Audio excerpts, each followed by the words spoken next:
Assalamu alaikum warahmatullahi wabarakatuh to all my Muslims brothers and sisters. Akungbe. Emi atubo shika lashe. No, sorry, let me try again. Akungbe she àwẹ̀ ń lọ lóní dáadáa. Mo sọ fún yín pé nínú Ramadan series mi ò ní bọ́ yín jù pẹ̀lú àwọn àtòtònù púpọ̀. But ni mama mú àwọn nourish juice and meal wá fún yín tó mama rejuvenate gbogbo ara yín tó yẹ pé àwọn èèyàn mama pè yín pé ṣé ò ń gbààwẹ̀ ṣá o ṣọ́ pò ń gbààwẹ̀ exactly. Ìkan lára ẹ̀ òun ni mo mú wá fún yín. Mo ti ní recipe yẹn náà nínú channel mi, but this one is another method. So yẹ yín so which is moimoi. Tẹ́ bá rí kí n tó ẹ ti rí pé mo ti po moimoi mi. Mo lọ ẹ̀wà mi, mo bó ẹ̀wà, mo lọ, mo dẹ̀ ṣe kíni, mo fi Bawa sínú ẹ̀ àti Rodo pẹ̀lú ọ̀pọ̀lọpọ̀ Alubosa.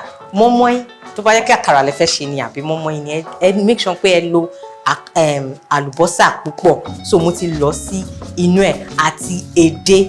Mo lo edé méjì, ìyẹn edé pupa àti edé funfun. Méjèèjì ni mo lọ sí bíbá. Ẹ dẹ̀ mọ̀ pé ó ń ṣara lóore. So òun láti lọ yìí. Mo ti wá mix ẹ̀ lẹ̀. Ṣó ti yé yín. Ẹ make sure pé ẹ pò dáadáa. Pípò ló ní moimoi. Èyí ni láti jẹ́ nǹkan tó ń pè ní air incorporation. Láti lè jẹ́ kó fẹ́lẹ́ dáadáa lẹ́nu. Kó lẹ̀ ọ̀lẹ̀ ṣàlà ń pè. So ẹ máa bá mi ká lọ. Mo ti ń pò lọ. Ní báyìí nǹkan tí máa ṣe ni pé màá wá fi adùn ọbẹ̀ sí. Ìwọ̀ntúnwọ̀nsì ní iṣẹ́ mọ̀ pé ẹ̀wà kò kí ń fẹ́ gba nǹkan púpọ̀ mọ́ra, especially seasoning àti Isebe. So díẹ̀díẹ̀ ní kẹ́ rọra fi sí kó má bàa já. Ṣó yé yín. So àtúpò àpò pọ̀ báyìí. Tẹ́ bá dẹ̀ fẹ́ ṣe, tẹ́ bá fẹ́ lọ ẹ̀wà moimoi yín, whether inside the blender or ẹ fẹ́ gbé lọ sí ọ̀wọ́n alaran, ẹ ti rí consistency tẹ́ fẹ́ achieve lélẹ̀. Kò gbọ́dọ̀ thick jù, kò dẹ̀ gbọ́dọ̀ ṣàn jù. Ṣó ti yé yín òun lélẹ̀. Ẹ bí mo yín bù bóyá ṣe ti rí báyìí. So consistency tẹ́ fẹ́ achieve òun nìyẹn. Tó bá thick jù láti bí tẹ́ lọ ti lọ ẹ ra bomi tó lọ́wọ́rọ́ díẹ̀ kẹ́ fi dilute ẹ̀ sí. Ó ti tán. So ní báyìí tèmi yàn yẹn láàyò protein tí mo yàn láàyò òun ni mo ti sọ fún yín. Mo ti kọ́kọ́ lọ edé funfun àti edé pupa mọ́. Nísìnyí mo tún máa fi fresh Titus Fish sí. Mo ti bọ Titus Fish kí mo fi bọ seasoning àti Isebe lásán. A máa wá dìbò nẹ̀ sínú bíbá. Free to use anything. Kò bá jẹ ẹyin náà kẹ́ fi sínú ẹ̀. But ní tèmi èmi like ẹ̀ báyìí. I love my moimoi to be this plain. Of course kò plain torí ẹ mọ̀ pé mo kó àwọn nǹkan sí èròjà náà kan tí mo fi lọ. So òun lélẹ̀. Ìwọ tó bá fẹ́ ẹ̀dọ̀ òun sì báyìí.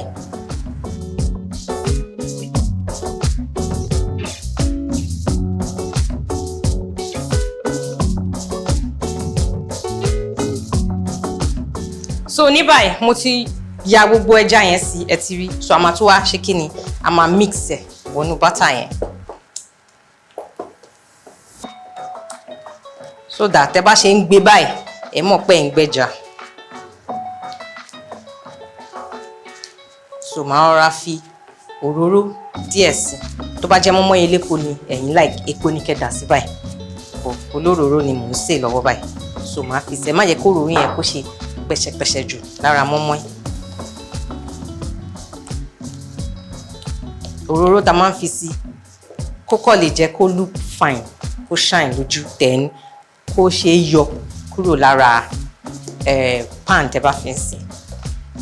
Then of course kó add a little taste there, that's all. So ní báyìí ẹ jẹ́ kí n bù.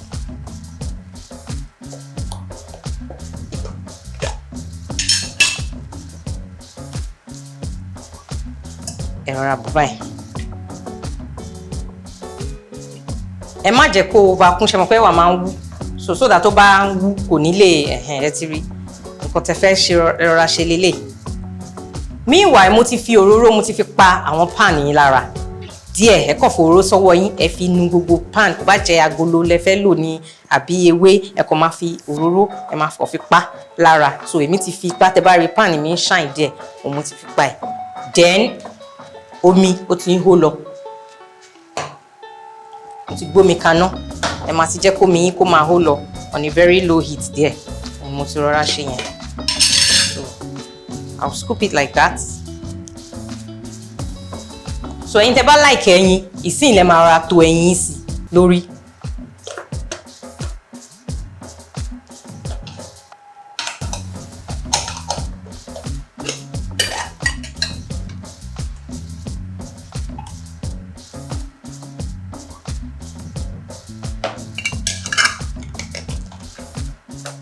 So of course omi tó wà lábẹ́ yìí kò ní ṣe jìnnà.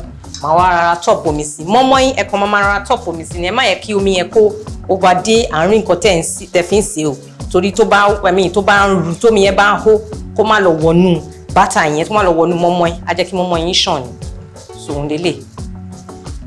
Ẹ kàn rárá máa ṣe. So ẹ máa wò at least 30 to 35 minutes moimoi yín ó ti ready. Kẹ́ mọ̀ pé yes ó jìnnà dáadáa. Ní báyìí a máa wá cover báyìí. So yòókù yìí máa ṣe behind camera. So ti yín mò ń bọ̀ mi ò tí ì dé.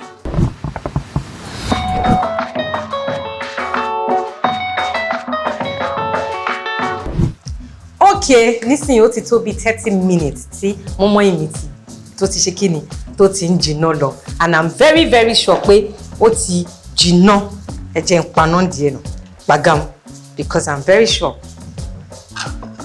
Wow. Báyìí la ṣe máa mọ̀ tí moimoi yín bá jìnnà. Tẹ́ bá ti spoon sí. Wow.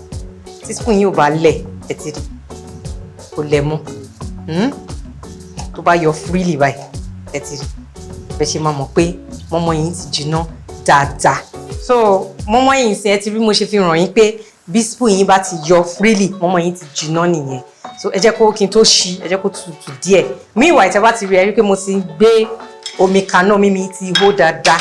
Mo fẹ́ ṣe ògì. Bó tó bá mọ channel mi dáadáa, mo ti kọ́ yín bó ṣe ń ṣe ògì.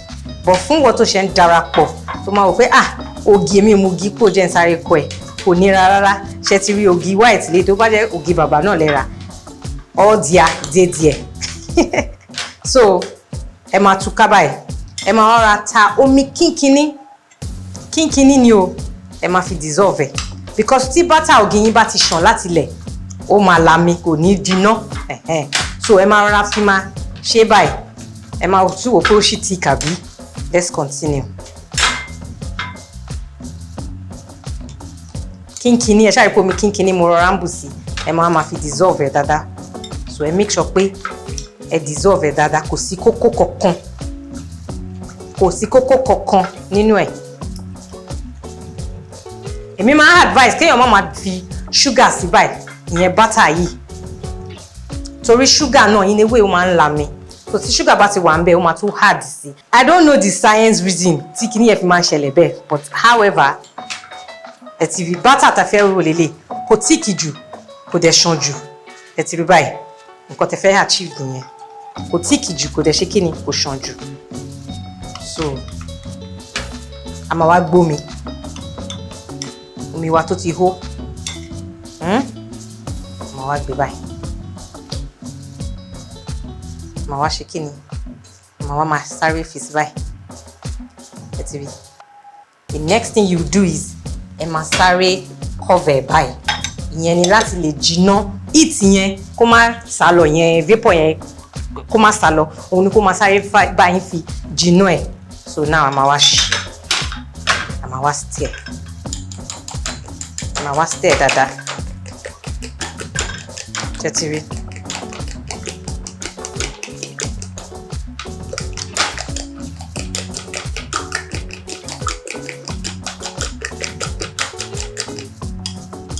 So ẹ ti rí báyìí. Nǹkan tẹ́ fẹ́ achieve nìyẹn. Wọ́n tó bá like kí ògì ẹ kó overthick, kó má light báyìí. But ní tèmi ògì yìí ti wà okay báyìí. Kẹ́ ṣe kíni àti ilẹ̀ bátà yẹn ò gbọ́dọ̀ ṣàn jù. So bógì yín ṣe máa wà okay òun nìyẹn o. So ní báyìí máa rọra add sugar mi sí báyìí.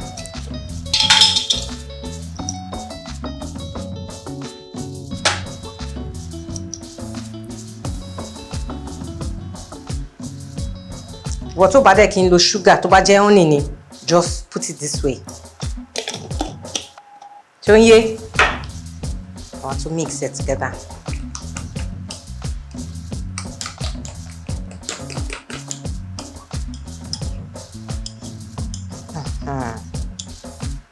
So you can add your milk to it. Wow.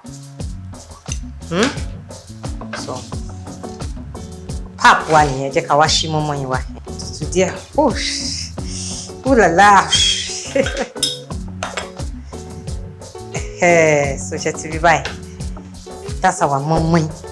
Reason tó ṣe ṣí bẹ́ẹ̀ yẹn ni pé òróró, so tẹ́ bá máa ṣe pan yín ẹ fò òróró pa dáadáa so that mọ́mọ́ yín á lè ṣí dáadáa. Isn't this beautiful? Mo sọ fún yín pé bí ó ṣe dá kí ẹ máa ṣe kíni. Tó bá jẹ́ pé ẹ mọ̀ pé mo ń ronú nǹkan tí máa fi jẹ ìṣínu, tí máa fi ṣínu ní èní, please subscribe to my YouTube channel. Ojoojúmọ́ throughout this Ramadan ni mama fi àwọn recipe tó nutritious sílẹ̀ dáadáa so that ara yín á ṣe kíni, á máa dán yàtọ̀. Mo lérò pé ẹ like recipe tí mo mú wá fún yín lénìí. Please recreate it and share my video. Thank you and God bless you. Ire o, Ramadan Kareem.